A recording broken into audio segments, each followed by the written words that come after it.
J'en profite aussi pour attirer votre attention sur cet ouvrage qui est en vente là par Excelsis, La mission de Dieu de Christopher Wright, qui a été écrit il y a quelques années en anglais, qui est devenu un classique dans le monde anglophone pour ce qui est de la missiologie.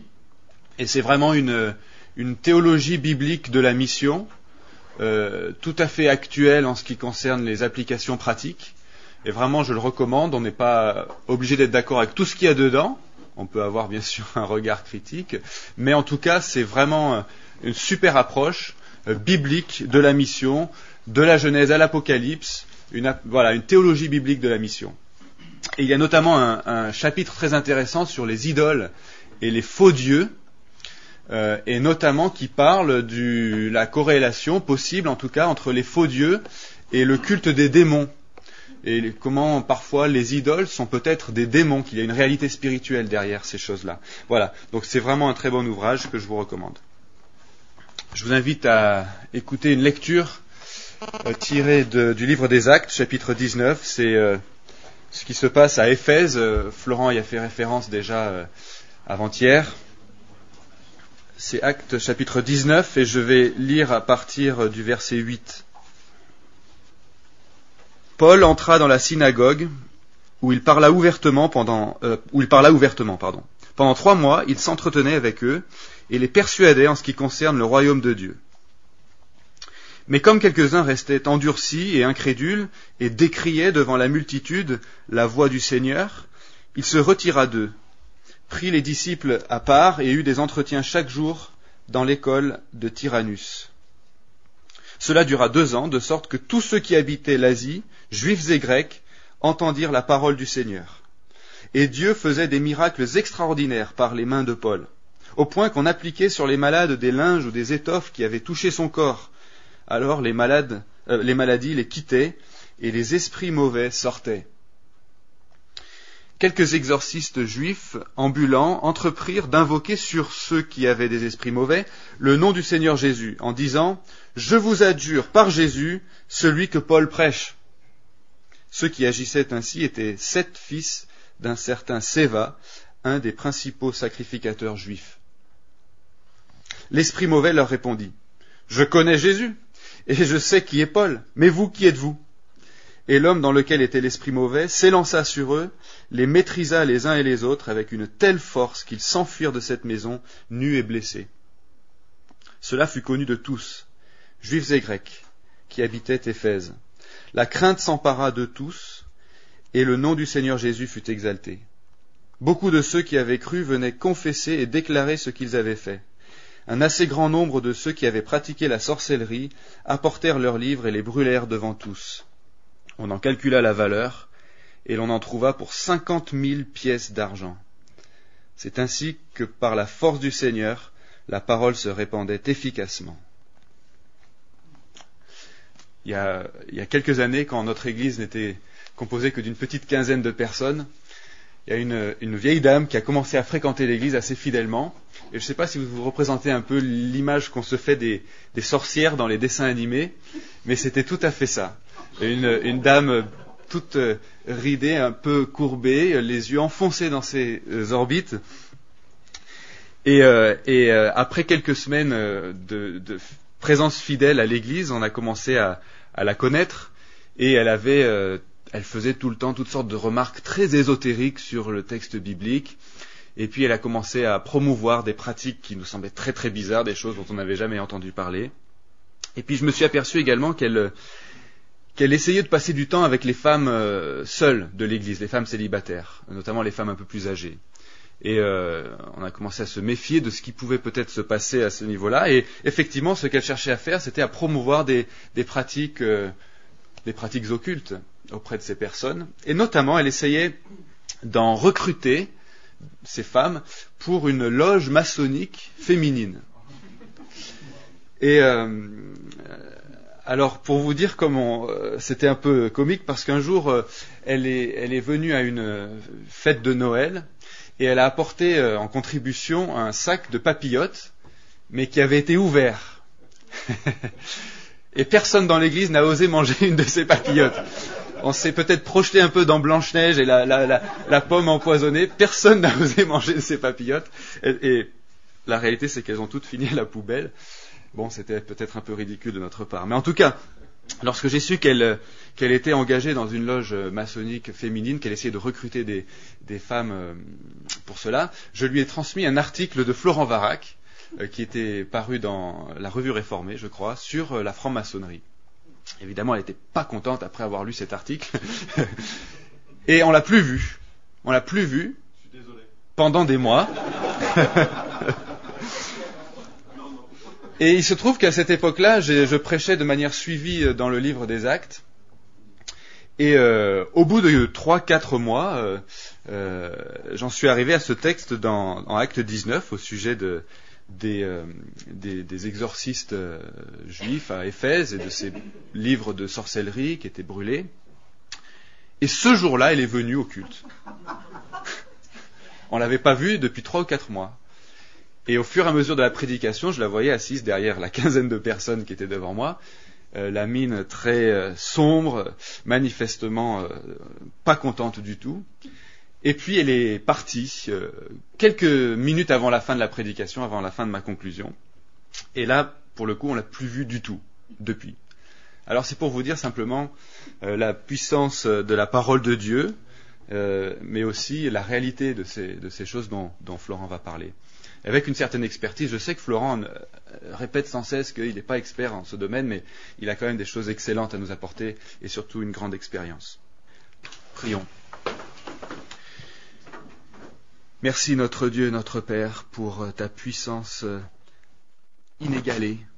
Merci pour cette puissance manifestée dans la résurrection de ton Fils Jésus-Christ, qui a triomphé de toute puissance hostile, qui a triomphé de toute principauté, de tout pouvoir occulte.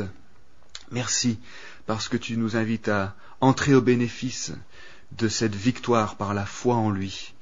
Merci parce que tu as vaincu pour nous le mal et la mort.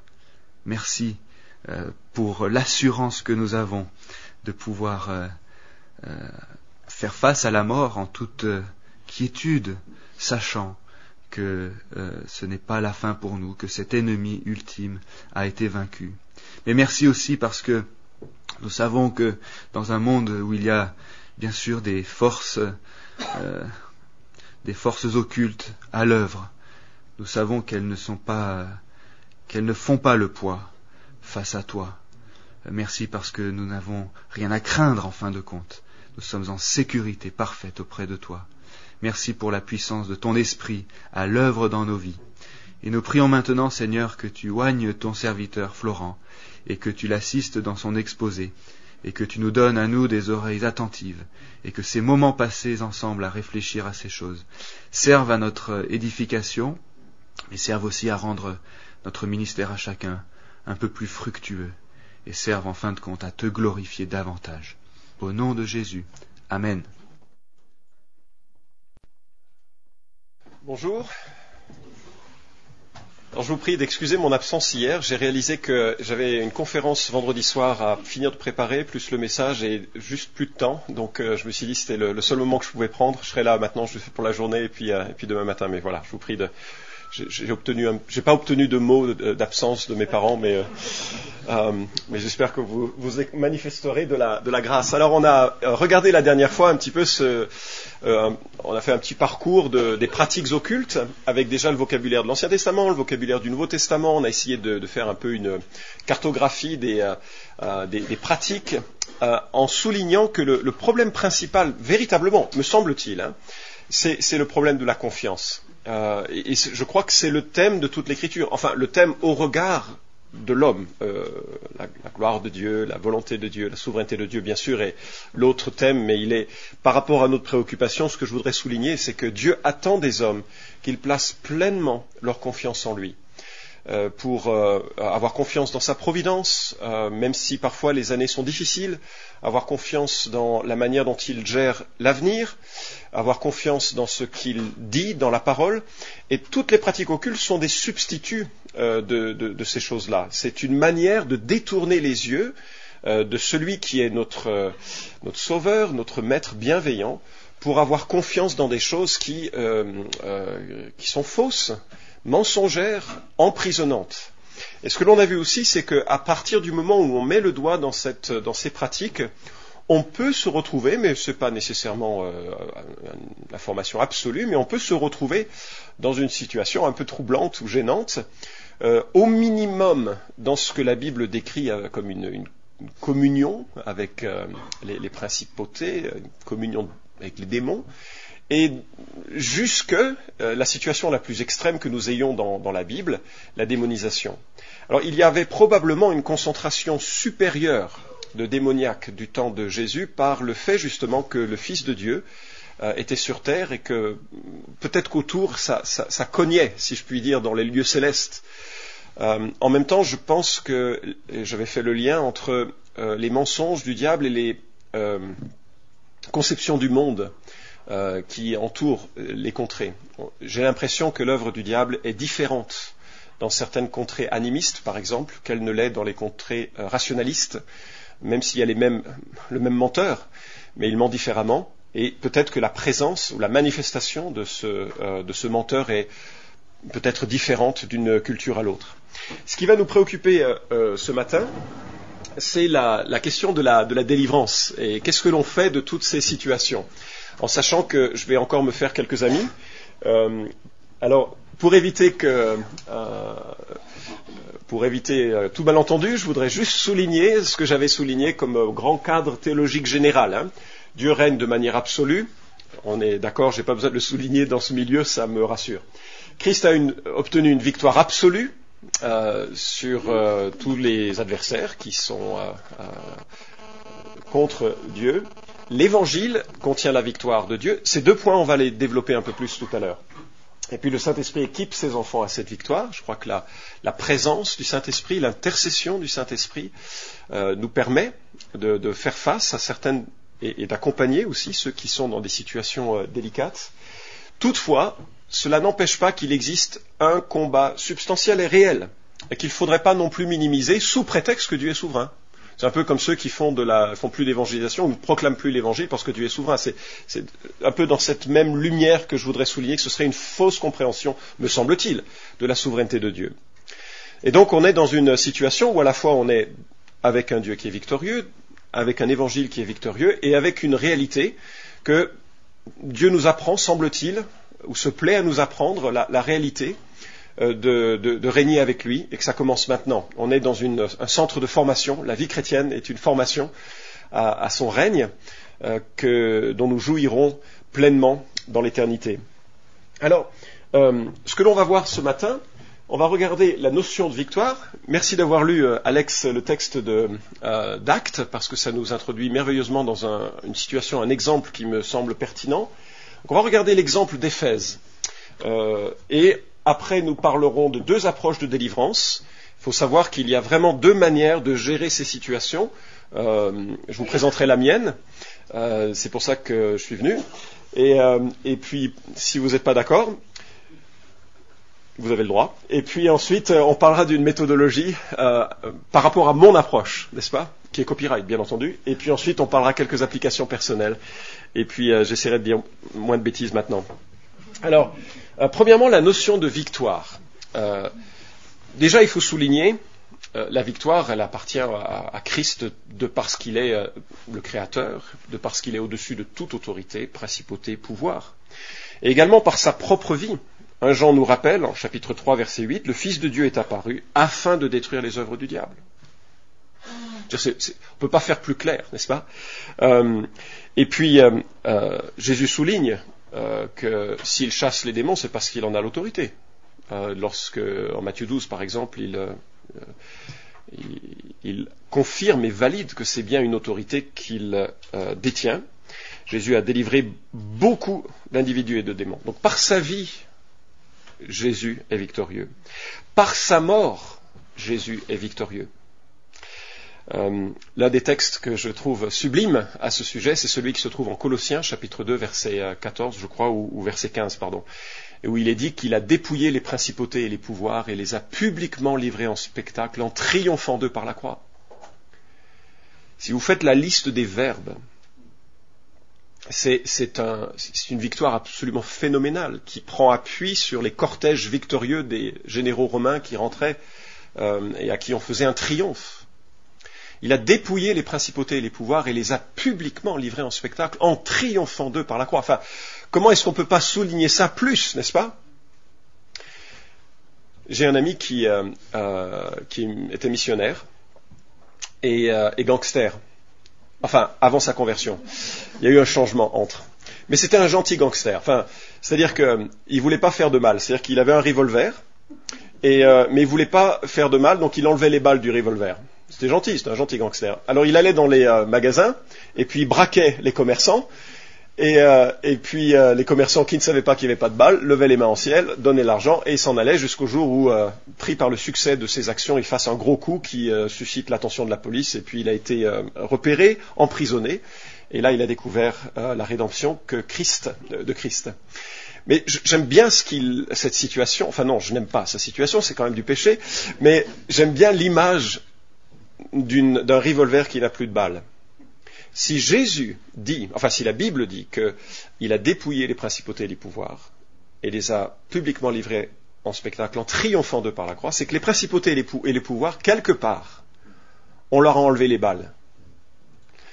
Ça ne veut pas dire que ce n'est pas impressionnant. J'ai les poils qui se hérissent, le cœur dans les chaussettes, dès que je suis dans une situation un peu étrange, parce que je suis baraque, ça fait assonance, n'est-ce pas, et je suis un peu heureux, j'ai toujours besoin d'une Déborah pour être assuré. Bref, il y a toujours cette crainte parfois parce que c'est spectaculaire ces éléments, mais la réalité théologique objective, Christ a vaincu, il a triomphé. Dans certains milieux, on dirait Amen. Excusez-moi. Mais il faut que je me souvienne où je suis ici. Et c'est important de le souligner. Je me souviens d'un ami, Neil Cole, qui c'est un homme de Dieu, un évangéliste, bon, il un peu dans une perspective un peu différente, ministère organique, enfin, etc. Mais ce que j'aime beaucoup, c'est son immense compassion pour les perdus. Et ce qu'il fait souvent, c'est qu'il va dans les bars à Sorcières, par exemple, avec un copain. Et pendant une semaine, oui, parce qu'il habite en Californie, vous savez, là où il y a c'est des gens bizarres. Et donc pendant une semaine, il va dans ce bar et il prie en parlant avec son copain, pour toutes les personnes qui rentrent. Et au bout d'une semaine, ils font partie du paysage, donc il commence à rencontrer des gens. Et un jour, enfin une nuit plutôt, parce que c'est souvent dans la nuit que les choses se réglaient, un jour, il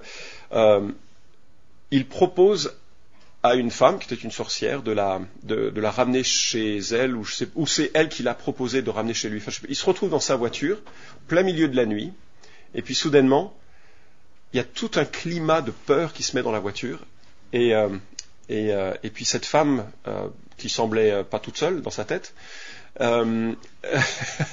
se tourne vers lui avec tout le sourire machiavélique que l'on peut imaginer dans les films les plus glauques, et lui dit tu as peur, hein. Et lui, il était carrément effrayé. Mais soudainement, il s'est souvenu de la vérité biblique de la victoire de Christ et de ce verset de Jacques qui dit que les démons croient en Dieu et ils, n'est-ce pas? Et donc il s'est saisi de cette promesse, il dit non, moi je crois au contraire que le diable tremble. Et elle s'est juste recroquevillée sur elle-même. Et je me dis voilà, c'est de ça dont on parle. Il y a un bluff. Mais la vérité biblique, c'est que Christ est venu par sa vie détruire les œuvres du diable, par sa mort dépouiller les puissances. Hébreux 2,14 nous dit que puisque les enfants participent au sang et à la chair, lui aussi, d'une manière semblable, y a participé afin d'écraser par sa mort celui qui détenait le pouvoir de la mort, c'est-à-dire le diable. Donc, par sa vie, par sa mort, et puis évidemment par sa position, avant d'être même de monter au ciel, Jésus dit « Tout pouvoir m'a été donné dans le ciel et sur la terre ». Propos qui est une amplitude absolue, tout pouvoir. Qui peut résister à Christ? Je veux dire, vous pouvez? Éphésiens nous rapporte, il l'a mise en action, sa souveraine puissance dans le Christ, en le ressuscitant d'entre les morts, et en le faisant asseoir à sa droite dans les lieux célestes, au-dessus de toute principauté, autorité, pouvoir, etc. Par sa vie, par sa mort, Par sa position, Christ est supérieur. Hébreux 1 nous rappelle qu'il s'est assis à la droite de la majesté divine dans les lieux très hauts, devenu d'autant supérieur aux anges qu'il a hérité un nom bien différent du leur. Colossiens 2.10 nous dit que Christ est le chef de toute principauté et de tout pouvoir.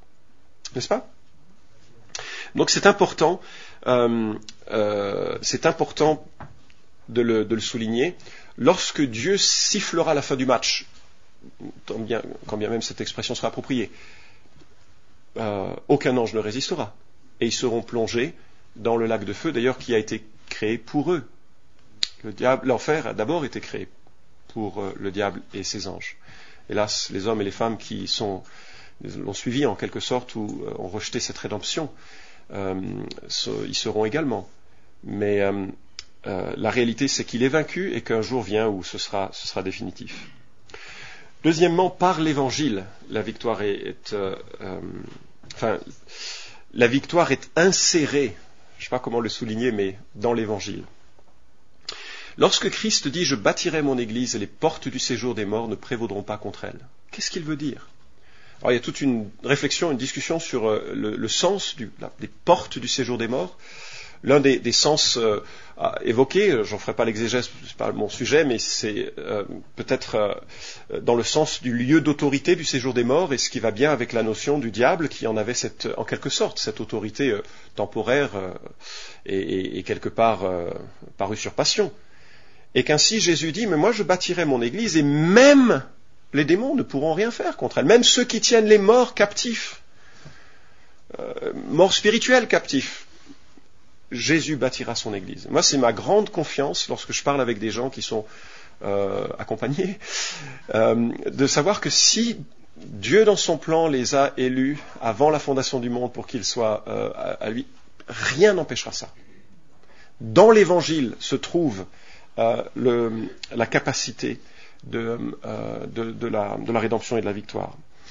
Un des textes aussi fondamentaux sur ce sujet, c'est Colossiens 1.13 qui nous dit qu'il nous a délivrés du royaume des ténèbres et il nous a transférés du royaume des ténèbres pour nous transporter dans le royaume de son Fils bien-aimé en qui nous avons la rédemption, le pardon des péchés. Colossiens 1.13 qui est précédé d'une action de grâce, rendez grâce. Hein. Moi, l'une des choses que m'inspirent ces situations, c'est que je constate avec bonheur combien Christ est bon maître. Quand je vois les violences que crée l'adversaire, je me dis, mais quelle grâce que Dieu nous ait arrachés du monde des ténèbres pour nous transporter dans le royaume de son Fils bien-aimé. C'est vraiment quelque chose de merveilleux. Par la position du chrétien aussi, nous avons été ressuscités avec Christ dans les lieux célestes, en Éphésiens 2.6, ce qui implique quelque part que nous sommes assis avec lui au-dessus. Il faut aussi souligner l'intercession du Fils de Dieu, l'intercession de l'Esprit de Dieu, la promesse qu'il est capable de nous préserver. Je ne veux pas dire en cela que par l'Évangile, tout est réglé. Vous vous souvenez de mon 5e point, il y a un combat substantiel. Mais néanmoins, je dois m'appuyer sur la vérité objective et théologique que Christ est vainqueur et que le chrétien est vainqueur par association en l'Évangile. Alors, je crois néanmoins que cette victoire doit être enseignée, appliquée, et qu'elle connaît des degrés de réussite plus ou moins solides et qu'il y a parfois des situations très étranges. Alors, je vais vous citer une situation que j'ai vécue, qui est la mienne. Moi, j'ai grandi dans une famille liée assez fortement à des pratiques ésotériques, occultes. Pour autant, dans une famille aimante et super. Enfin, j'ai beaucoup d'amour et de respect pour mes parents, enfin ma famille, en sens général. On garde de très bons liens, même s'il y a certains sujets, il vaut mieux pas en parler. Mais ils sont toujours dans le nouvel âge, mes parents. Mais quand Christ s'est imposé à moi, quand j'ai plié le genou dans la repentance, quelques semaines plus tard, après la lune de miel, où tout était beau, magnifique, je lisais la Bible, je la comprenais, je priais, enfin c'était génial, c'était extraordinaire, je me suis soudain retrouvé confronté à des voix extrêmement violentes, de blasphème, d'accusations, et je ne comprenais pas comment, maintenant que j'étais chrétien, un disciple de Jésus vraiment, j'expérimentais ce genre de situation. Et je trouvais, alors j'aurais jamais osé en parler à l'église où j'étais, où il y avait que des gens très bien, et je me suis dit, je dois être vraiment, c'est des choses pas très chouettes, qui se passaient qui est une forme d'agression. Et je me dis qu'il faut enseigner, toutefois, les éléments de la victoire telle que l'on va pouvoir en parler. J'en dis pas plus pour l'instant. Ce que je voudrais qu'on regarde ensemble un peu, c'est l'exemple d'Éphèse. Alors, on va regarder le contexte religieux. Si jamais vous aimez la littérature bien référencée, je vous recommande le livre de Clinton Arnold, Ephesians, Power and Magic, qui est, je crois, le fruit d'un doctorat sur le contexte justement religieux ou spirituel ou occulte de la ville d'Éphèse. Remarquable comme analyse. Et je tire la plupart de mes observations de son livre. Et l'histoire antique nous rapporte deux aspects particuliers du climat spirituel d'Éphèse. D'abord, il y avait la vénération d'Artémis. Elle est adorée comme une prototronia, c'est-à-dire suprême en rang et puissance. Donc une déesse qui est une déesse mère d'origine, qui s'appuie sur le culte des déesses mères avec Cybèle, une déesse phrygienne, qui était d'ailleurs vénérée à Lyon dans les temps primitifs, et qui a donné un peu avec les éléments d'origine babylonien tout le package que l'on a ensuite dans toutes ces cultures où il y a des déesses. Il y a une forme que l'on reconnaît dans toutes ces déesses dans les temps de l'époque. Ceux qui l'invoquaient la considéraient comme sauveur, sauveuse, sotaïra, seigneur, curia, avec un E, donc seigneur, et reine du cosmos, basileis cosmou, toute allusion à une autre déesse connue aujourd'hui étant purement fortuite. Elle était la déesse céleste, et donc c'est dans ce climat que l'évangile prend racine. Deuxième influence, l'utilisation de formules magiques.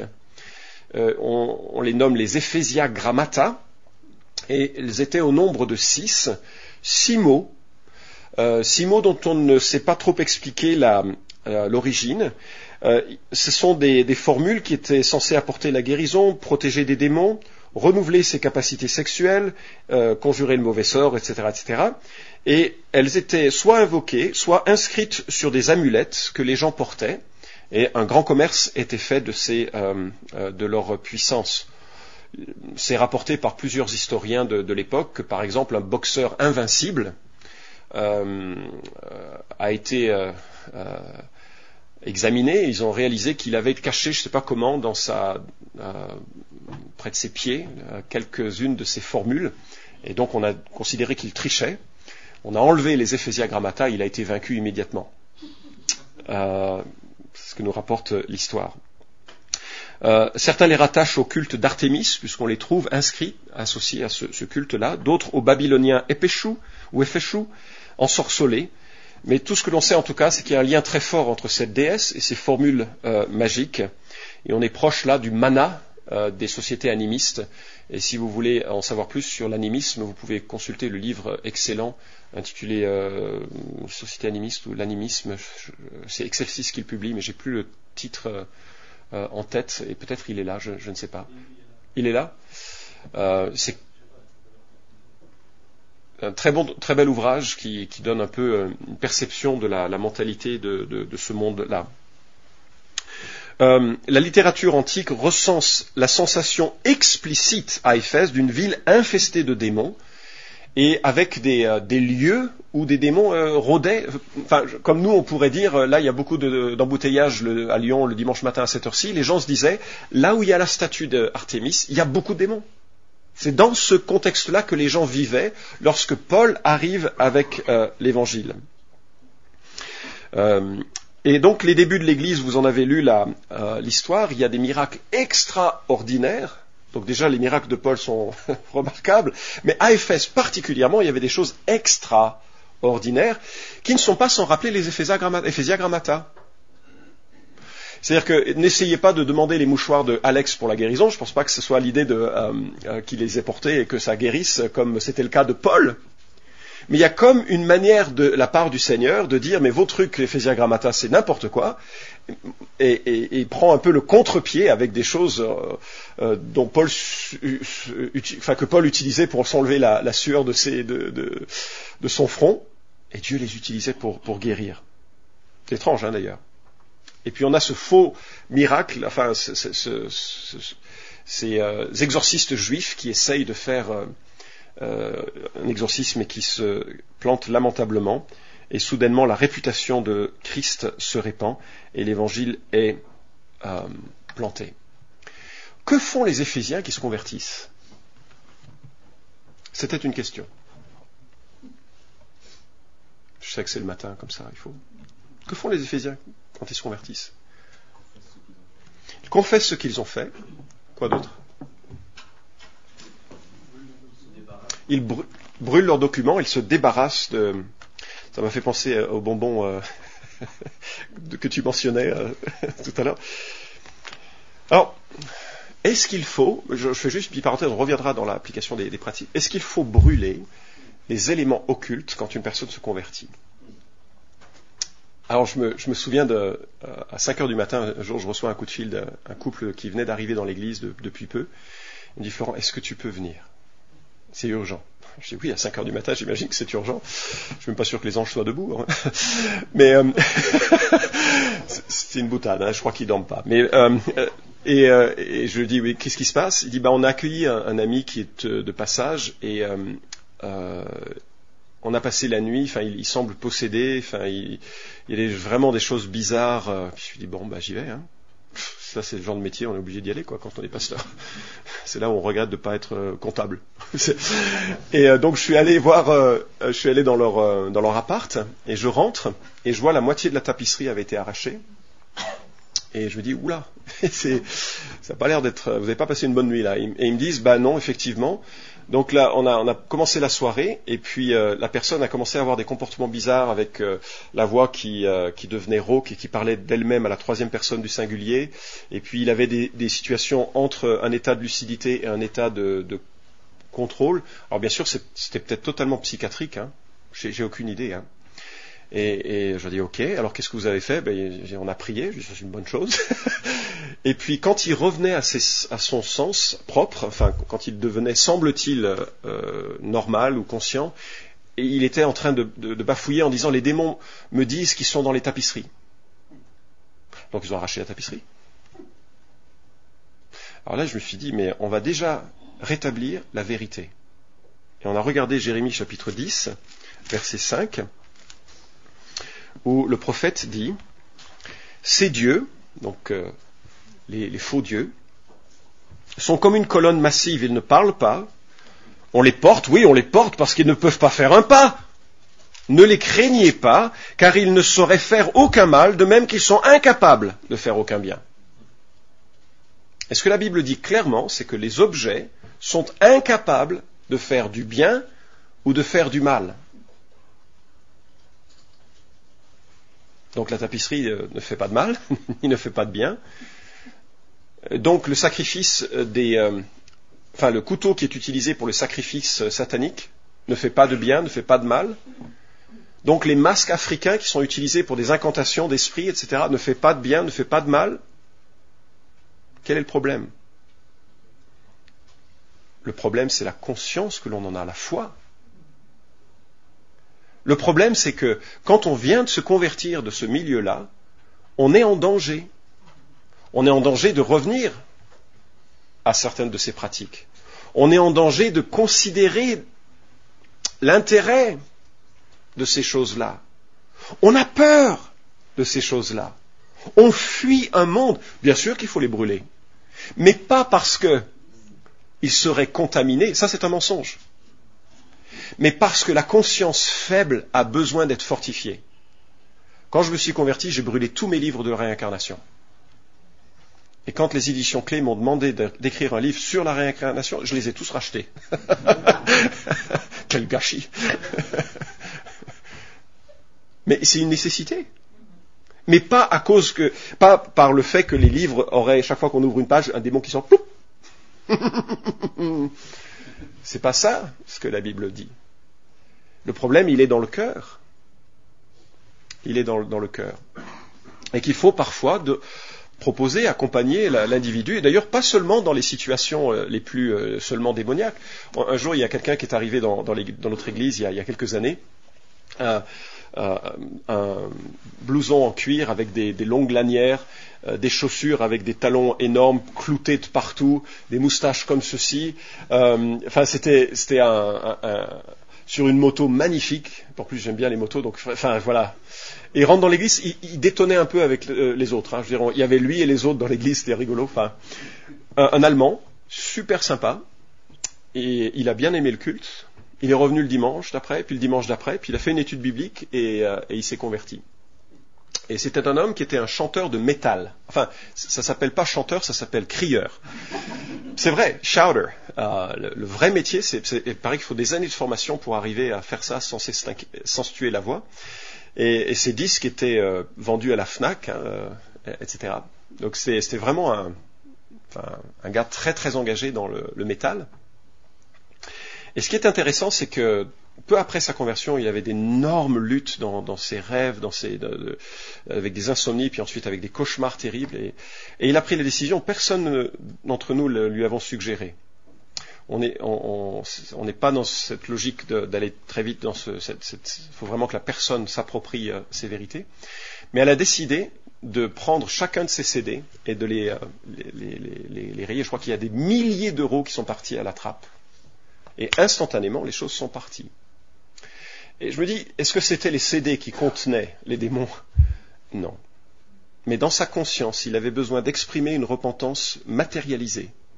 De la même manière que le drogué, parfois, qui prend conscience qu'il a besoin d'un changement important, a besoin de faire et d'établir une coupure assez radicale avec sa manière de penser. Quand ma femme était dans la drogue avant de sa conversion, elle est sortie du bureau du pasteur, elle a regardé où elle venait de donner sa vie à Christ, de se repentir de ses péchés, et elle ouvre son sac à main et elle voit les pipes à hashish. Enfin, je connais pas trop comment ça marche, j'ai pas eu cet arrière-plan, mais elle dit, mais c'est plus pour moi. Elle l'a pris, elle l'a jeté dans les poubelles de l'église, elle est partie. J'espère que personne n'a regardé ensuite derrière, mais qu'est-ce qui se passe dans cette église devant le bureau du pasteur? C'est louche tout ça. Mais il faut qu'il y ait parfois ces ruptures-là qui sont radicales et qui disent j'appartenais à un monde que je rejette aujourd'hui. Mais pas à cause de l'influence de l'objet en lui-même, mais par rapport à la conscience que l'on en a. Alors, il y en a qui posent la question, oui, mais est-ce qu'il ne peut pas y avoir des lieux infestés ? Oh, probablement.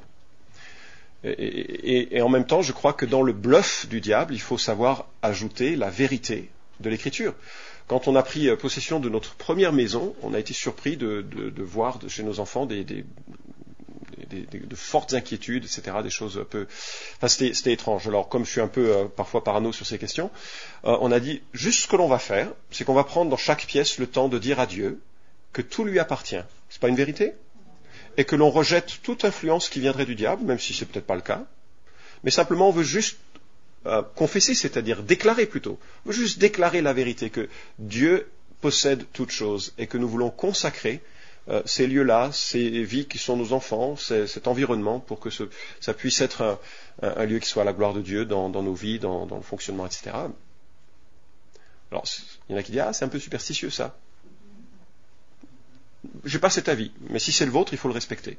Tout ce qui ne provient pas de la foi est péché, n'est-ce pas ? Alors, ce que l'on voit, en tout cas, c'est que l'apôtre Paul est sensible à l'environnement de ces chrétiens, puisqu'il souligne de façon très forte des vérités centrales sur la victoire de Christ et leur propre victoire. Éphésiens est un texte absolument magnifique. Je peux que balayer certains points, parce que c'est un petit peu sur le côté de notre réflexion, mais nous savons que Dieu nous a fait connaître le mystère de sa volonté, le dessein bienveillant qui s'était proposé en lui pour l'exécuter quand les temps seraient accomplis, réunir sous un seul chef le Christ.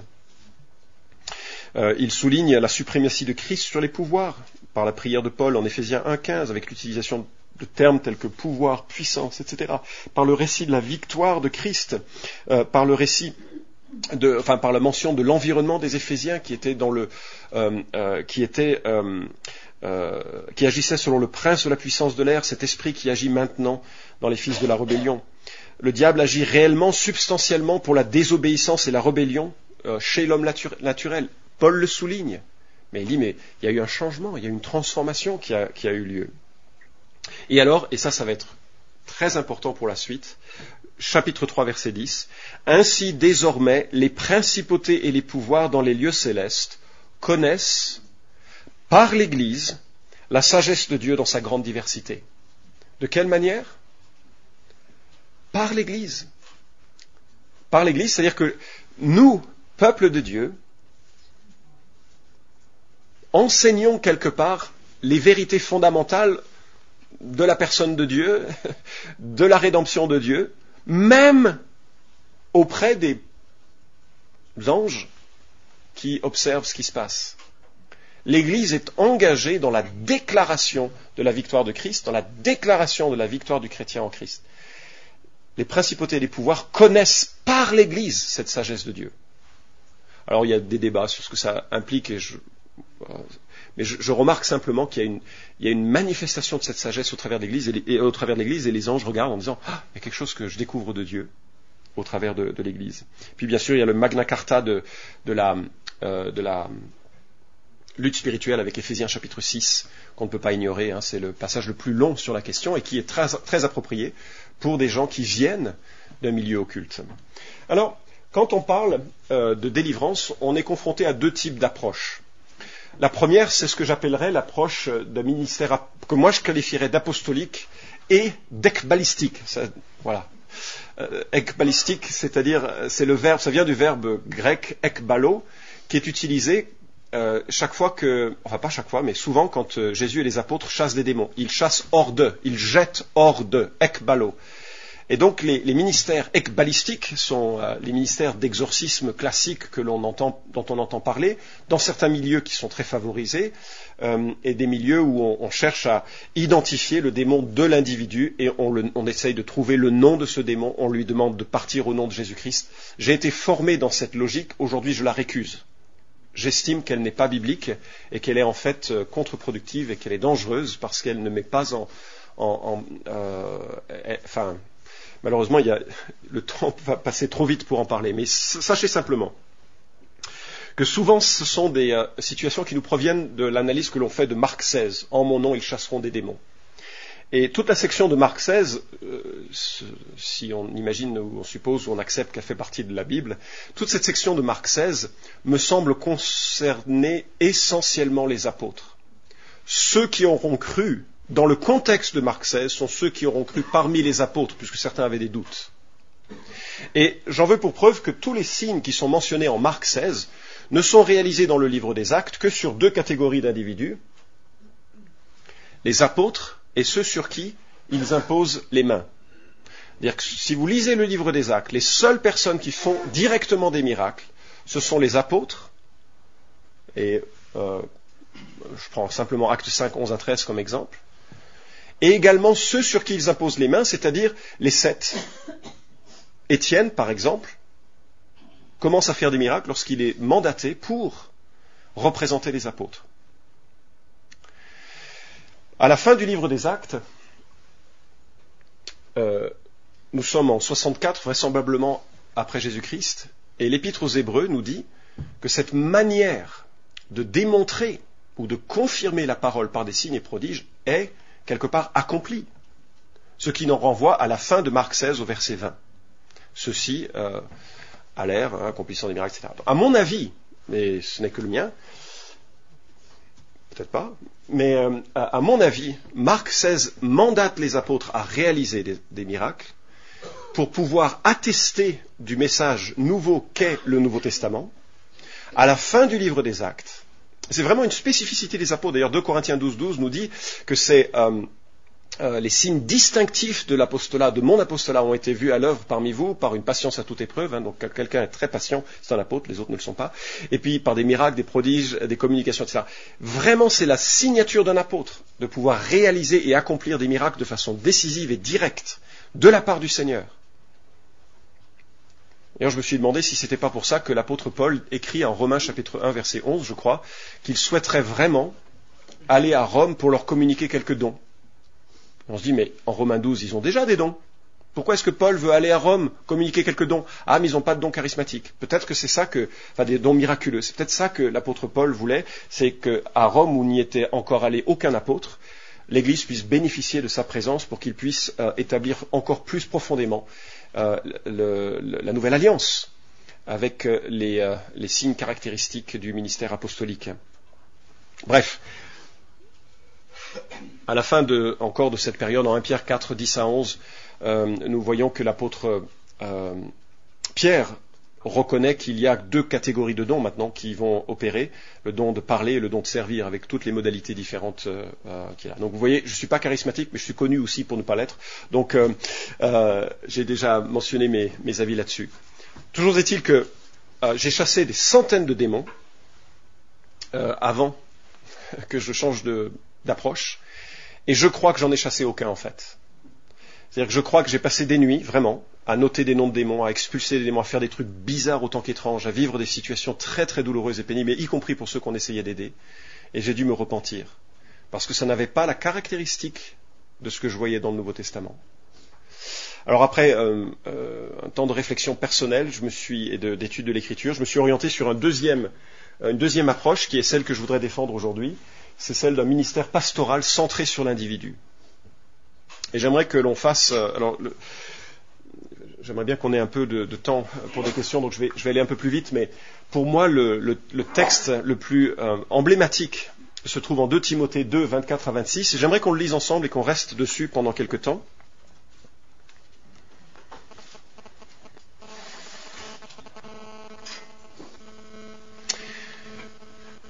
Or, il ne faut pas que le serviteur de Dieu ait des querelles. Il doit au contraire être affable envers tous, avoir le don d'enseigner et de supporter. Il doit redresser avec douceur les contradicteurs dans l'espoir que Dieu leur donnera la repentance, pour arriver à la connaissance de la vérité, pour revenir à leur bon sens et pour se dégager des pièges du diable qui les a capturés afin de les soumettre à sa volonté. S'il vous plaît, identifiez les acteurs mentionnés dans ce texte.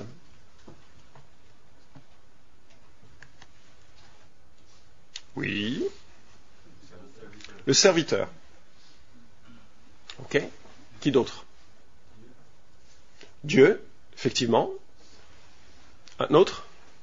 Avant? Contradicteur. Qu'est-ce qui est arrivé à ce contradicteur?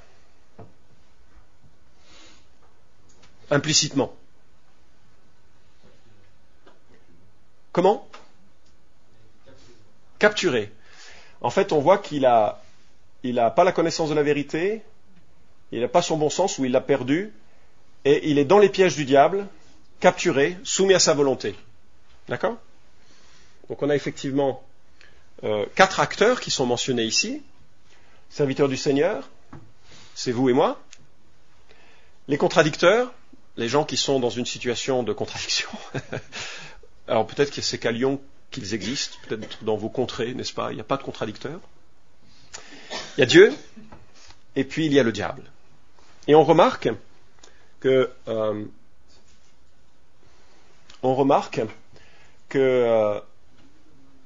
Dieu a pour objectif de donner quoi? La repentance, qui engendre quoi? Par rapport à ce qui nous intéresse? À libérer des pièges du diable. Et moi, je vous suggère que nous avons ici la recette principale que nous devons employer quand nous sommes en situation avec des gens qui sont dans l'occultisme ou qui sortent de l'occultisme. C'est-à-dire que nous devons avoir cette perception que Christ est victorieux, que l'Évangile est victorieux, et que notre objectif, c'est d'enseigner l'individu en sorte que Dieu lui donne, et c'est vraiment que Dieu qui peut le donner, cette repentance. Alors, j'ai pas besoin de le démontrer là, c'est Dieu qui donne la repentance. Et cette repentance a des conséquences très très directes. On se dégage des pièges du diable. Un autre verset qui me semble emblématique de cette approche, c'est Jacques chapitre 4. Soumettez-vous donc à Dieu. Quelle est la suite? Résistez au diable. Quelle est la promesse? Ça, c'est notre travail. On doit enseigner. Et peut-être que l'on est trop frileux dans nos civilisations un peu rationalistes. On est peut-être trop frileux par rapport au diable, au démon. Parce que je ne pense pas qu'on n'aura jamais à gérer le diable en personne. Mais par rapport au démon, à devoir souligner que c'est pas contre la chair et le sang qu'on lutte. C'est contre des principautés, des pouvoirs réels, des démons. Parfois au travers de vérités, enfin de mensonges donc, de schémas de pensée, parfois dans des relations très conflictuelles, très réelles, très tangibles. Et il faut apprendre à se soumettre à Dieu, première étape, résister au diable, deuxième étape, et avec cette assurance qu'il fuira. Alors, cette approche-là me semble aussi compatible avec Éphésiens chapitre 6, dont je perçois que, d'abord, les éléments que sont la prière sont centraux. La posture est éminemment défensive. Il y a des mauvais jours, et il s'agit de tenir ferme. Il ne s'agit pas d'aller partir à la chasse aux démons ou je ne sais quelle autre force ou puissance. On est dans une logique de défense. Toutes les armes sont défensives. On pourrait dire à l'exception d'une, qui est l'épée de l'esprit, qui correspond à la parole de Dieu. Il y a deux armes mobiles d'ailleurs, qui sont le bouclier de la foi et l'épée de l'esprit, mais on voit qu'on est dans une posture essentiellement défensive. On n'est pas dans une posture agressive. Il s'agit de tenir ferme. Et je remarque également, et c'est une observation que font les commentateurs, c'est que l'image, bien sûr, des armées romaines est parlante en ce qu'elle identifie le point le plus faible. Où est le point le plus faible de l'armure ? C'est imagé, c'est une image, mais juste allons dans le sens de l'image. Pardon ? Jointure ? Oui, effectivement, là ce serait entre les éléments, mais c'est pas ça que je pense. Effectivement, c'est juste. Le dos. Parce que normalement, qui doit protéger le dos ? L'autre, le frère. Et je trouve qu'il y a une dimension dans la lutte spirituelle que l'on oublie beaucoup, c'est de ne pas être une occasion de chute. Regardez le lien entre l'action des démons, les viandes sacrifiées aux idoles et la liberté chrétienne, en 1 Corinthiens. Et où nous devons faire attention que le frère faible ne soit pas fragilisé au point de tomber. L'Église, dans sa lutte spirituelle, est non seulement d'une situation défensive, mais aussi protectrice les uns des autres. Et je reviendrai là-dessus. Alors, si on devait développer une méthodologie, déjà, je vous propose de repérer des éléments possibles tels qu'on a pu les voir dans ces deux sessions, des influences marquées qui se manifestent. Moi, je me souviens d'une personne qui vient dans mon bureau pour discuter de ces choses, et puis je dis, écoute, on va se faire plaisir. Je sentais qu'elle avait des soucis dans sa compréhension de son identité. Elle était très, très dans un misérabilisme sur elle-même et une absence de joie. Je dis, on va se faire plaisir, on va lire Éphésiens chapitre 1. C'est magnifique, hein. Et c'est un des textes les plus formidables. Hein. Béni soit le Dieu et Père de notre Seigneur Jésus-Christ, qui nous a bénis de toute bénédiction spirituelle dans les lieux célestes. En lui, Dieu nous a élus avant la fondation du monde, pour que nous soyons saints et sans défaut devant lui. C'est du cocooning. C'est juste magnifique, ce texte. Et donc, je lui demande de lire ça, elle me dit, mais ta page est blanche. Alors, c'est pas blanc, c'est même surligné de partout. Alors tout de suite, ça me dit, ok, tiens, c'est intéressant. Il y a quelque chose là à travailler, on va dire. Donc, essayez de voir un peu ce qui se passe dans la tête, dans les pensées. J'essaye d'identifier s'il y a des voix précises qui sont pas un peu que la personne entend. Ou voit, alors en sachant, encore une fois, je ne relance pas la question qui a été posée, qui est des maladies psychiatriques authentiques qui n'ont rien à voir avec les démons. Des comportements qui sont asociaux et notamment en proximité de chrétiens, de lecture de la Bible. Moi, je me souviens la personne qui récemment est venue dans notre église, qui était à fond dans l'occultisme, une famille entièrement vouée à cela. Elle s'est assise et dès la louange, des voix lui ont dit, mais il faut que tu fuis, que tu partes. Seulement elle était au milieu du rang, elle ne pouvait pas se lever et partir. Et quand la prédication a commencé, elle a eu un poids elle était comprimée, elle n'arrivait presque pas à respirer. Bon, généralement, je sais que je prêche mal, mais quand même, généralement, ça n'a pas cet effet. Je me dis, il y a probablement quelque chose. Et effectivement, au fil du temps, on a pu l'accompagner et l'aider. Des dons médiumniques ou paranormaux, etc. Des éléments possibles à repérer. Et maintenant, je voudrais que l'on voit, et que je vais terminer là-dessus, avec 7 pratiques fondamentales. Prier pour une illumination puissante des vérités chrétiennes. Même dans l'évangélisation, quand je partage l'évangile et que je vois par exemple des yeux qui deviennent simplement blancs, vous voyez ce que je veux dire ? La personne, elle est ailleurs. Ça me fait penser à la parabole du semeur où il est dit que les oiseaux viennent prendre la graine, et l'explication que nous donne Jésus, c'est que le diable empêche la compréhension. Donc quand je suis dans une relation d'évangélisation et que je vois la personne partir, je dis, il y a un combat dans votre tête. Puis je vois la personne, quoi ? Puis il me dit, comment vous savez? Oh. Et parfois je dis, ça vous ennuie si je prie pour vous? Et je prie que Dieu éclaire. C'est un miracle de toute façon quand la personne comprend. Donc autant l'admettre de suite. Enseigner l'évangile dans la puissance de l'esprit, ça veut dire notamment identifiant les points de mensonge ou de blocage, en relevant ce qui est une opposition, les forteresses qui s'opposent à la compréhension de l'évangile. Enseigner la victoire objective du Christ. J'ai évoqué les passages tout à l'heure qui en parlent. C'est une vérité qu'il faut absolument souligner pour que la personne ait une assise de foi suffisante pour faire face à des situations aussi oppressantes que peuvent être la présence d'un démon dans une pièce. Même Luther, à un moment donné, a jeté son encrier, je crois, c'était pas son café. S'il était au XXe siècle, ce serait son café. Mais son encrier parce qu'il avait conscience d'une présence. Si Luther l'a fait, on peut jeter nos encriers aussi. Enfin non, il faut donc il faut le souligner que ça va être dur pour certaines personnes. Véritablement dur. Difficile. Enseigner la mise en pratique, notamment auprès des jeunes chrétiens, de Jacques 4,7, pardon. Soumettez-vous à Dieu, résistez au diable, il fuira. Enseigner le devoir d'une repentance spécifique. Si 2 Timothée est la bonne piste pour la gestion de ces choses de manière pastorale, je dois simplement souligner qu'il y a certains points qui nécessitent une repentance. Je me souviens d'une personne qui était dans une amertume profonde, et je ne sais pas quelle est la place psychologique, spirituelle, et la place démoniaque de ces choses. Et d'ailleurs, ça ne m'intéresse pas, vous savez pourquoi?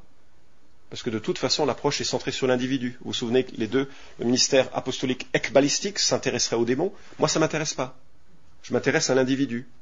Et donc, je suis conscient en arrière-plan qu'il y a des choses qui ont lieu, mais ce n'est pas ma préoccupation principale, c'est l'individu. Je me souviens d'une personne qui avait besoin vraiment de faire une démarche précise de pardon suite à une amertume extrêmement ancrée dans sa vie. Et quand il a compris qu'il avait besoin de faire cette démarche, il a dit « Je suis désolé, c'est pas pour moi, je m'en vais ». Il est parti. Je l'ai accompagné, je lui ai dit, écoute, je comprends. Franchement, si j'étais dans tes souliers, je ferais probablement la même chose. Mais je sais que tu ne pourras pas faire un pas de plus tant que tu ne seras pas passé par cette démarche. Mon bureau est toujours ouvert. Quand tu veux, tu reviens. Et 3 mois plus tard, il est revenu, il était prêt. Mais il nous faut parfois dire, voilà, je dois me repentir de certains péchés qui sont péchés, même si on peut les comprendre. Et donc la repentance doit être précise et parfois s'accompagner de choses qui l'expriment de façon symbolique ou matérielle, comme a pu le faire les Éphésiens, ont pu le faire les Éphésiens. Et puis enseigner la mise en place de toutes les armes de Dieu, en prenant conscience que il y a les 2 armes mobiles que sont la foi et l'épée de l'esprit. Je me souviens d'une personne, elle venait, je crois, du mouvement théosophique, ou en tout cas dans sa famille, c'était très orienté de là, des choses vraiment manifestement démoniaques autour de lui. Et à un moment donné, une pétrie de cauchemars, de pensées suicidaires, de volontés très violentes à son égard. Et pendant 3 semaines, on a juste essentiellement regardé ces vérités centrales que j'ai soulignées, et puis une mise en pratique de « je crois que la Bible me dit ça ». Enfin, je rejette ce mensonge, je crois que la Bible me dit ça. Je pense que c'est l'utilisation de ces... Et de le confesser à voix haute. Il a mémorisé un certain nombre de versets, jusqu'à ce que ça cesse. Et enfin, enseigner le besoin de ne pas être une occasion de chute. Je remarque que Paul dit aux Éphésiens de faire attention à la colère, afin de ne pas donner au diable, alors accès au diable, c'est Éphésiens 4, je ne sais plus maintenant, verset 26. Si vous vous mettez en colère, ne péchez pas, que le soleil ne se couche pas sur votre irritation, ne donnez pas accès au diable. Alors, je ne pense pas que ce soit un accès en démonisation, la forme forte de la situation, je ne crois pas, Mais je crois par contre que le diable peut être en communion particulière avec les gens qui sont en colère et que ça peut affecter toute l'Église. Et là, on a un rôle les uns envers les autres. 1 Corinthiens 7 nous parle des conjoints qui doivent veiller à ne pas être en occasion de chute en rejetant leur tendresse à leur conjoint marié, parce que le diable est tentateur et qu'il va utiliser cette situation. Et donc on a une responsabilité réciproque et on doit l'enseigner. Maintenir un esprit amer, 2 Corinthiens 2:11, colérique, Éphésiens 4:27, ou provocateur, 1 Corinthiens 10:19 et suivant. L'abstinence dans un couple, 1 Corinthiens 7, etc., sont des terrains fertiles de présence démoniaque. Et on doit l'entendre. Et qu'ensemble, en tant qu'Église, on doit s'encourager pour ne pas être une occasion de chute et porter ensemble le combat spirituel. Allez. Application personnelle, je m'arrête là-dessus. Et puis, on a 5 minutes pour des questions. Y a-t-il un domaine en dehors du contrôle du Seigneur ? À certains moments, je peux répondre différemment à cette question. Hein. Mais je dois m'en repentir. Hein. Tous les jours, on doit apporter chaque fois que le Seigneur nous reprend. Hein. Ai-je consciemment renoncé dans la repentance à tout pouvoir, plaisir, connaissance de type démoniaque ? Est-il des vérités bibliques que je rejette, des mensonges ou perspectives personnelles que je préfère ? Suis-je une occasion de chute pour mon conjoint, pour un frère, pour l'Église, pour un non-croyant ? Je vais juste prier là, puis on va ouvrir à des questions. Okay ? Dieu et Père, nous nous humilions devant toi en reconnaissant très, très volontiers que nous sommes faibles, pécheurs et indignes du salut que tu nous as accordé en Christ. Et nous ne pouvons que nous émerveiller de la bienveillance manifestée en Jésus. Tu nous as transportés du royaume des ténèbres. Tu nous as établis dans ton royaume. Tu nous as adoptés en tant qu'enfants, fils et filles de Dieu. Tu nous as fait asseoir avec toi dans les lieux célestes et nous attendons avec impatience l'ultime révélation du Fils de Dieu. Seigneur, je prie pour que toutes les choses qui ont été dites cet après-midi soient vraiment filtrées par ta parole. Ce matin, soient filtrées par ta parole. Je prie pour que tu donnes du discernement à chacun et que tu ne gardes dans nos cœurs que ce qui venait de toi et que tu effaces le reste. Je prie que tu nous équipes aussi pour ceux et celles qui nous entourent, qui souffrent parfois et parfois sont en lutte avec les démons. Pour que tu nous qualifies paisiblement à enseigner la bonne nouvelle, la rédemption, la délivrance de Jésus-Christ. Pour ta gloire. Amen. Merci. On a le temps pour quelques questions, donc allez-y. Là, Bertrand.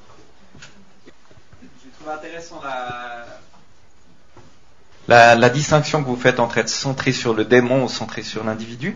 Il nous est arrivé d'être confrontés à des situations où, en fait, les gens disent si je suis paresseux, c'est parce que j'ai un démon de paresse, ou bien.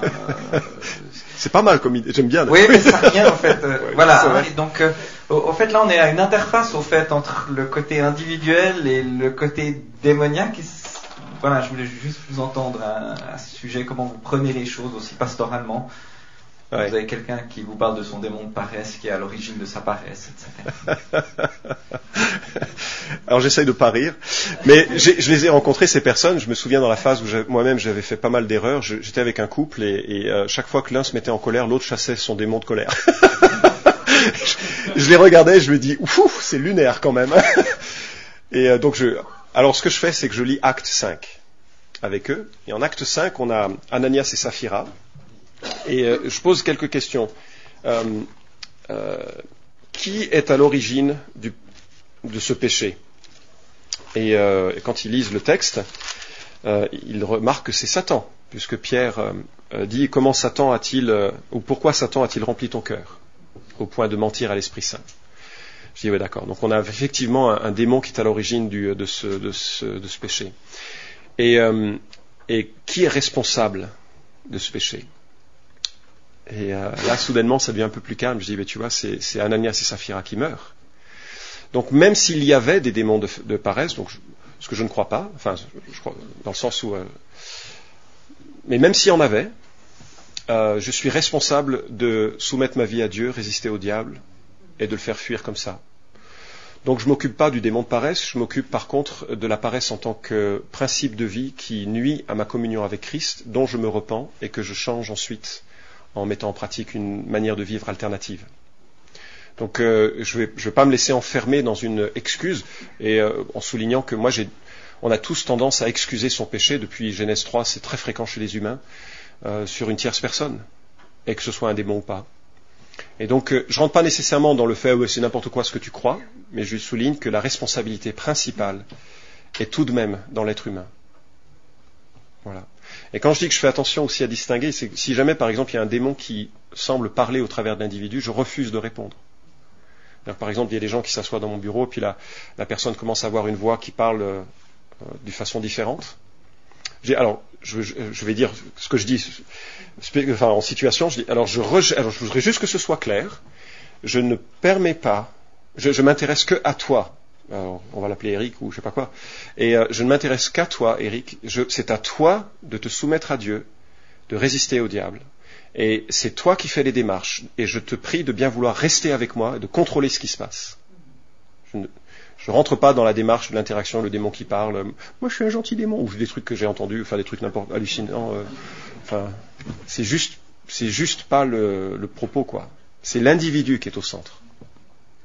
La seule fois où je prends autorité, c'est lorsque ma vie est en danger. J'ai une personne qui parfois est venue m'attraper la gorge, et j'aime pas ça. Donc, le Fils de Dieu, le malin ne touche pas un enfant de Dieu. Donc, je me saisis de cette promesse en disant ça, je ne permets pas.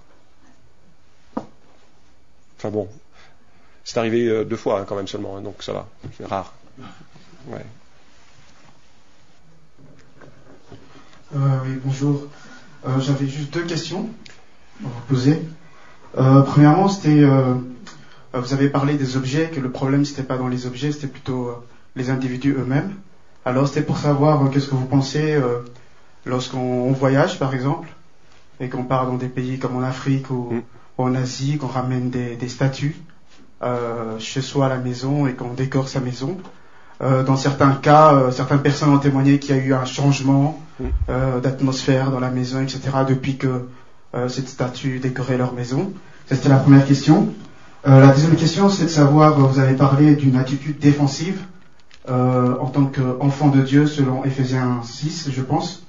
Et alors, c'était pour avoir votre avis sur le fait, qu'est-ce que Paul entend par lutter justement contre les esprits? Qu'est-ce qu'il entend par là, puisqu'on est dans une position défensive? C'est quoi lutter? Alors, par rapport à la première question, j'entends tout à fait le témoignage qui peut rester subjectif, mais supposons que ce soit vraiment une situation qui ait lieu.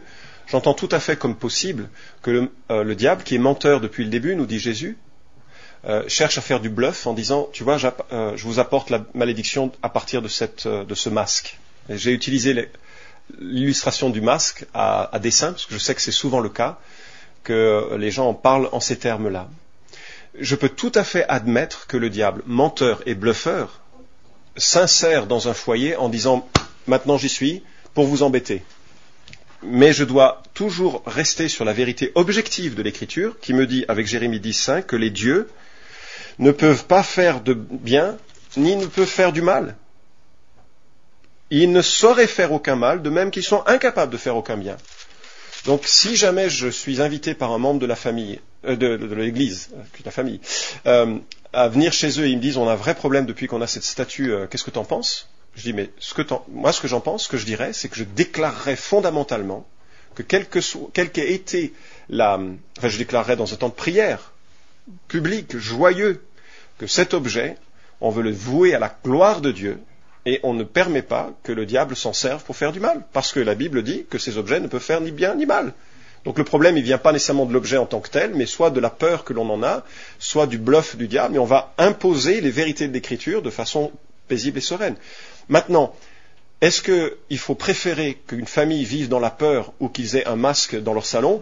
Moi, je me dis, et c'est là où il faut avoir une sensibilité vis-à-vis de la faiblesse de l'individu, si quelqu'un, chaque fois qu'il sort du salon la nuit, il tremble parce qu'il doit passer devant la statue, franchement, il vaut mieux en faire du feu pour le bois. Du bois pour le feu. Enfin, voilà. Mettre dans la cheminée, franchement.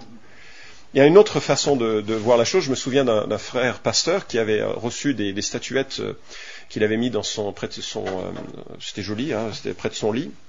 Et un jour, il y a un frère africain qui rentre, un non-chrétien, puis il lui fait visiter la maison. Il dit, ah, c'est très bien que tu aies mis ces statuettes, c'est bon pour la fertilité. Mon collègue, qui avait déjà pas mal d'enfants, non, pas pour cette raison. Il dit, si c'est le témoignage que je donne, j'en veux pas. Il les a brûlés. Mais parce que ça avait rien à voir, bien entendu, avec la notion de superstition. Voilà. Donc je pense que c'est vis-à-vis de la conscience faible et vis-à-vis du mensonge possible que le diable puisse saisir l'opportunité pour introduire une pensée erronée. Et il faut la dénoncer comme erronée. Alors, moi, je prendrais les choses de cette manière. Seigneur, on consacre cet objet à toi. On ne permet pas au diable qui est menteur, usurpateur, faux propriétaire. La Bible dit, je prendrai la prière de Salomon, par exemple, dans la dédicace du temple. Tout appartient, Seigneur, cette statue y compris. C'est à toi. On ne permettra pas au diable de s'en saisir. Bénis ceux qui l'ont fait, bénis ceux qui l'ont voué au mal, et que ça puisse être joli pour nous. Vraiment, c'est ce que je ferais. Maintenant, s'il y avait un problème récurrent, etc., franchement, je ne veux pas m'embêter avec... mais je ne veux pas rentrer dans cette superstition, qui est possible aussi, de voir des lieux, des objets. Même chose, les oppressions que l'on peut sentir sur certains lieux, je crois vraiment que ça a lieu, mais que c'est une usurpation. Et il faut... c'est ça, après la deuxième question, se battre, c'est se battre dans la prière, c'est se battre en appropriant les vérités bibliques, c'est se battre par rapport aux vérités de l'Écriture quand tout nous dit l'inverse. Quand le diable vient nous oppresser en disant qu'il est vainqueur, qu'il est plus grand, qu'on n'y arrivera pas, qu'on est nul, quand il nous accuse de nos péchés passés, quand il nous fait miroiter un futur glauque et terrible, quand il utilise la maladie pour nous enfermer dans l'idée que rien ne sera plus joyeux un jour, il faut se battre contre les principautés qui mentent comme cela et saisir toute pensée captive et l'amener à l'obéissance de Christ. C'est un vrai combat. Mais je ne pense pas que ce soit un combat pour délivrer les autres. C'est un combat pour que moi je sois confronté moi à ce qui m'agresse dans les lieux célestes.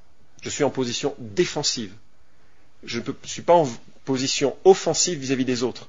Vis-à-vis des autres, je vais redresser avec douceur les contradicteurs dans l'espoir que Dieu leur donne la repentance pour qu'ils se dégagent des pièges du diable qui les a capturés pour les soumettre à sa volonté. 2 Timothée 2, 24-26. Un grand merci, Florent. Vu nos difficultés de distinguer entre les problèmes psychiatriques et occultisme, que dire à un chrétien qui se sent attaqué par des voix, par des puissances, quand on se demande s'il y a aussi un problème psychiatrique? Oui. Alors, comme je l'ai dit, mais je vais l'étendre un petit peu plus par rapport à la question qui était posée il y a 2 jours. Je ne m'occupe pas du... comment dire? Si j'accompagne quelqu'un qui a des problèmes comme ça, il entend des voix oppressantes, etc., je vais lui enseigner par exemple le psaume 23. Je vais lui enseigner par exemple les vérités de la garde et de la protection de Dieu. Et que peut-être son esprit est suffisamment malade à cause de la chute, qu'il aura lutté toute sa vie pour rester dans la vérité. Et je vais lui dire, moi j'ai d'autres luttes. Moi je lutte sur certains péchés ou tentations qui ne sont pas de cet ordre. Mais elles sont quand même bien vives et constantes en fait. J'aimerais bien pouvoir dire que j'en suis débarrassé à jamais, ce n'est pas encore le cas. Donc je vais lui dire, toi tu vas lutter contre ça, moi je lutte contre autre chose, c'est la vie chrétienne. Maintenant si c'est démoniaque, ce qui va se passer, c'est qu'alors que je lui enseigne certaines vérités, alors qu'il commence à se repentir en réalisant par exemple que l'autoculpabilité qu'il s'afflige est finalement un manque de confiance en la suffisance de l'évangile de Christ, alors qu'il se repent de ces choses, alors qu'il avance, si c'est démoniaque, ça va cesser. Et il va être encouragé. Et c'est lui qui va revenir voir son médecin en disant, mais en fait, ça va beaucoup mieux. Il ne faut surtout pas rentrer dans une relation médicale avec la personne. Ça se gère avec le médecin, pas avec vous. Vous n'êtes pas médecin et il y a des dépendances assez difficiles à gérer lorsqu'il y a des médicaments qui sont pris, donc il faut être super prudent là-dessus. Mais je dirais que puisque l'approche est centrée sur l'individu, je vais voir ses luttes indépendamment du diable. Et si c'est le diable, il va partir, puisque en soumettant sa vie à Dieu, en résistant au diable, à ses mensonges, quels qu'ils soient, il va partir. Donc je m'intéresse moins à identifier les causes qu'à encourager la personne sur ces luttes-là.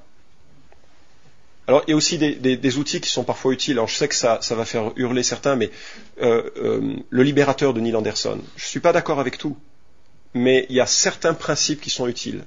Mais je ne suis pas d'accord avec tout. Enfin, voilà, je l'ai dit, hein, ok. Mais en même temps, ça, voilà. Tu crois au miracle, hein? Merci, c'est intéressant. Donc, à travers ce sujet, nous avons constaté que on fait beaucoup d'efforts pour s'écarter de l'occultisme, par exemple, comme une pratique clandestine. Et on dénonce ça, on doit se délivrer là-dessus. Mais maintenant, actuellement, en Haïti, on parle d'un certain nombre de pasteurs qui entrent dans une autre pratique. Et bon, je ne dirais pas occulte, mais on a un nouveau vocabulaire qu'on parle d'éliminati. Est-ce que vous êtes au courant de cette situation et comment, parce qu'on parle des pasteurs qui sont parmi nous et qui sont dans cette pratique-là ou bien peut-être dans cette voûte.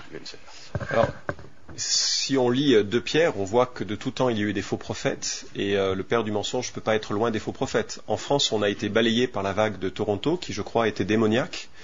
Et je crois qu'un chrétien n'est pas, en vertu de sa foi, immunisé contre des influences démoniaques et peut-être parfois des séductions et des tromperies. Je pense que ceux qui s'y adonnent pleinement, on peut se poser la question de la réalité de leur salut. Et donc ça ne me surprend pas. Et quel que soit le moyen, même un des pères de l'Église, c'est Clinton qui le mentionne, un des pères de l'Église mentionne qu'il y avait beaucoup d'évêques qui faisaient encore de la magie, hein, au IIe siècle après Jésus-Christ. Et donc ça a pris du temps pour que moi je suis surpris quand je vais en Afrique de voir des pratiques qui sont de l'ordre de la superstition. Puis quand eux ils viennent en France, mes frères, ils me disent, mais moi je suis très surpris du rationalisme qui vous habite. Je veux dire, on a tous des problèmes avec notre culture. Et adopter une culture foncièrement biblique est vraiment difficile. Hein. Et c'est vraiment difficile. Et quel que soit le support, que ce soit l'Immunity, les francs-maçons ou autres, ça m'étonne pas qu'il y ait que des gens tombent dedans, quoi. Ouais. Dernière question ici ou ici, enfin. Ouais, peut-être de ce côté cette fois. Sachez qu'il y a la table ronde tout à l'heure, dans l'après-midi, où Florence sera présente, donc vous pourrez poser de nouveau des questions à ce moment-là. Est-ce que c'est jamais utile, en fait, d'évoquer l'autorité du Seigneur sur une présence qui sera peut-être réelle devant soi, en disant, voilà, le Seigneur vous réprime, par exemple, te réprime. Je ne sais pas si, en fait, cette formule est quelque chose dont on peut se servir dans un cas extrême et surtout quand on n'a pas d'expérience. Alors, c'est une bonne question. Moi, je l'ai eu fait et je m'en suis repenti. Je crois que si l'ange Michel n'a pas osé poser un jugement injurieux contre le diable, nous ferions bien de ne pas le faire non plus. Donc, Non, vas-y. Non, en fait, la question c'est, est-ce qu'on peut dire à Dieu, Seigneur, que tu réprimes Amen. Cet esprit? Prier Dieu est toujours possible. Et surtout il sait filtrer nos prières. Donc, on invoque le Seigneur qui est de toute grâce, qui agit heureusement avec beaucoup plus de sagesse que nos prières. Mais je crois que, moi je me souviens d'un jeune qui il était près de l'Institut biblique de Moody et il voyait un ivrogne qui était sur le bord de la route et puis qui maugréait quelque chose et puis dans sa barbe il dit au nom de Jésus-Christ sors. Et le gars il a bondi sur ses pieds, il s'est mis à courir en la direction de l'étudiant qui a fait le sprint de sa vie. Et qui a pu rentrer dans l'école biblique. Et voilà, on joue pas avec ces choses. Je crois que c'est pas. Voilà, on reste dans les frontières que Dieu nous donne. Et quand on est en dehors de ces frontières, on est en dehors de sa protection et de ce que Dieu permet. Donc je crois qu'il faut. Moi, je me souviens de quelqu'un qui a dit Satan, je te chasse de France. J'ai alléluia, hein, mais franchement, je veux dire, t'es qui pour le demander? Et c'est pas comme ça que le diable est l'instrument de Dieu pour accomplir son objectif. Hein. Même si ça nous semble totalement étrange, dans un mystère providentiel, Dieu qui règne utilise le diable pour accomplir son dessein. Alors, et il utilise aussi son Église pour imposer au diable sa sagesse. Donc, je ne sais pas comment tout ça marche, hein, c'est complexe ces questions-là, mais le diable reste le diable de Dieu. Alors, je sais qu'il y avait d'autres questions, d'autres personnes qui voulaient poser des questions. Réservez-les pour le moment tout à l'heure de table ronde, ou bien si vous préférez pour la pause café. On va prier. Prions. Merci notre Dieu pour ces moments enrichissants. Nous te prions maintenant de bien vouloir augmenter notre confiance en toi, augmenter notre connaissance des Écritures, afin que nous sachions discerner dans nos ministères la façon dont la meilleure pour venir en aide à des personnes qui sont en lutte avec ces choses-là, mais aussi pour nous-mêmes, Seigneur, pour notre propre vie personnelle. Aide-nous à être profondément convaincus de toute vérité objective contenue dans ta parole. Au nom de Jésus. Amen.